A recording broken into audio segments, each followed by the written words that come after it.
नमस्कार। तथ्य में आपका स्वागत है। मैं हूं मनीष अवस्थी। चंद्रयान के बाद इसरो की एक और बड़ी छलांग आदित्य की ओर।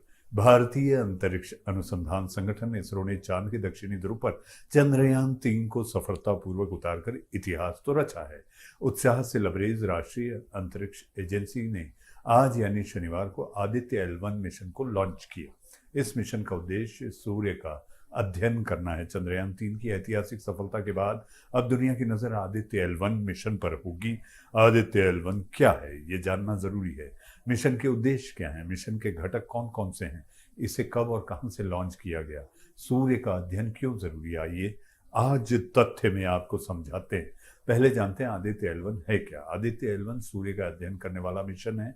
इसके साथ ही इसरो ने इसे पहला अंतरिक्ष आधारित वेधशाला श्रेणी का भारतीय सौर मिशन कहा है। सोलर अंतरिक्ष यान के सूर्य पृथ्वी प्रणाली के लैग्रेंजियन बिंदु L1 के चारों ओर एक प्रभा मंडल है, यानी कि प्रभा मंडल कक्षा में स्थापित करने की योजना है, जो पृथ्वी से लगभग 15 लाख किलोमीटर दूर है। दरअसल लैग्रेंजियन बिंदु वे हैं जहां दो वस्तुओं के बीच कार्य करने वाले सभी गुरुत्वाकर्षण बल यानी कि ग्रेविटी पुल एक दूसरे को निष्प्रभावी कर देते हैं। इस वजह से L1 बिंदु का उपयोग अंतरिक्ष यान के उड़ने के लिए किया जा सकता है। मिशन के उद्देश्य क्या हैं, तथ्य है।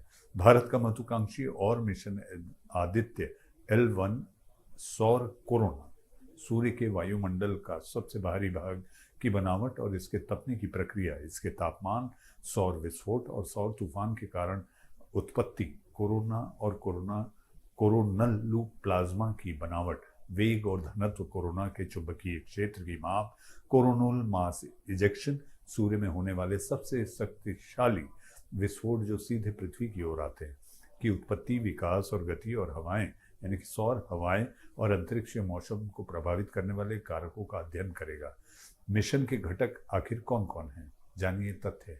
आदित्य L1 मिशन सूर्य का व्यवस्थित अध्ययन करने के लिए 7 वैज्ञानिक पेलोड का एक सेट ले जाएगा। Visible emission line coronagraph VELC, सूर्य के वायुमंडल के सबसे बाहरी भाग यानी सौर कोरोना और सूरज में होने वाले सबसे शक्तिशाली विस्फोटों यानी कोरोनल मास इजेक्शन की गतिशीलता का अध्ययन करेगा।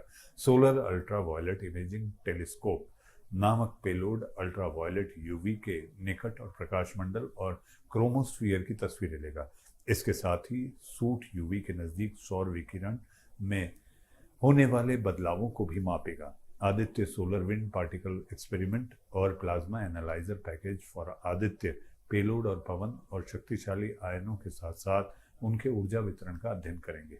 Solar low energy x-ray spectrometer, जी हाँ, और high energy L1 orbiting x-ray spectrometer HELIOS विस्तृत एक्सरे ऊर्जा रेंज में सूर्य से आने वाली एक्स-रे किरणों का अध्ययन करेंगे। वहीं मैग्नेटोमीटर पेलोड को L1 बिंदु पर दो ग्रहों के बीच के चुंबकीय क्षेत्र को मापने के लिए बनाया गया है। आदित्य L1 के सातों विज्ञान पेलोड की खास बात यह है कि ये देश में विभिन्न प्रयोगशालाओं द्वारा स्वदेशी रूप से विकसित किए गए हैं।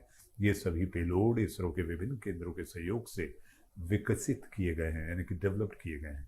तो आपने देखा चंद्र पे इसरो का और भारत का झंडा फहरने के बाद अब सूर्य के करीब पहुंचने के लिए उड़ान भर चुका है आदित्य L1। तथ्य में आज के लिए फिलहाल इतना ही।